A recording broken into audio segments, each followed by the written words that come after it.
அண்டை மாநிலங்களுக்கான omni bus சேவை நிறுத்தம் செய்யப்பட்டுள்ளது. மேலதிக விவரங்களை நமது செய்தியாளர் பாலாஜியிடம் கேட்கலாம். பாலாஜி, முழு விவரங்கள்.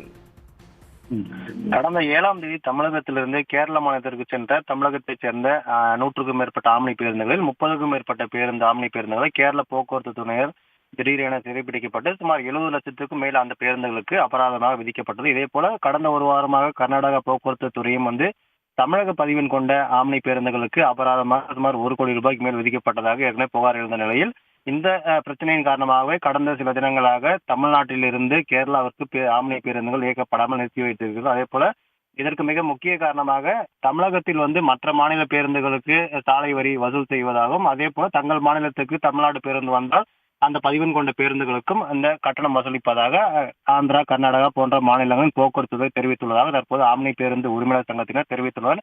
எனவே தமிழக அரசு இந்த பிரச்சனையில் உடனடியாக தலையிட்டு அண்டை மாநிலங்களுடன் அந்த பேருந்து போக்குவரத்தை சீராக இயக்க உடனடி நடவடிக்கை எடுக்க வேண்டும் என்றும், ஏற்கனவே ஆல் இந்தியா பர்மிட் என்று சொல்லக்கூடிய அந்த பர்மிட்டுக்கு தனியாக வரி கட்டுவதாகவும், அதே போல தமிழக அரசு சாலை வரியாக தனியாக தங்களிடம் கட்டணம் பெறுவது, அதே போல அண்டை மாநிலங்களுக்கு பேருந்து இயக்கும்போது அங்கும் ஒரு கட்டணம் என ஒட்டுமொத்தமாக 3 கட்டணங்களை செலுத்தி இதனால் பேருந்துகள் இயக்க முடியாது என்பதுதான் ஆம்னி பேருந்து உரிமையாளர் சங்கத்தின் அந்த பிரச்சனையாக இருக்கிறது. எனவே தமிழக அரசியல் தலையிட்டு இந்த பிரச்சனைக்கு தீர்வு காண வேண்டும் என்பது தற்போது அவருடைய கோரிக்கையாக உள்ளது. இதன் காரணமாக நாளை முதல் குறிப்பாக அந்த 4 மாநிலம் என சொல்லக்கூடிய கேரளா, கர்நாடகா, ஆந்திரா, பாண்டிச்சேரி ஆகிய 4 மாநிலங்களுக்கு தமிழகத்திலிருந்து ஆம்னி பேருந்துகள் இயக்கப்படாது என்று அவர்கள் தரப்பிலும் தெரிவிக்கப்பட்டுள்ளது.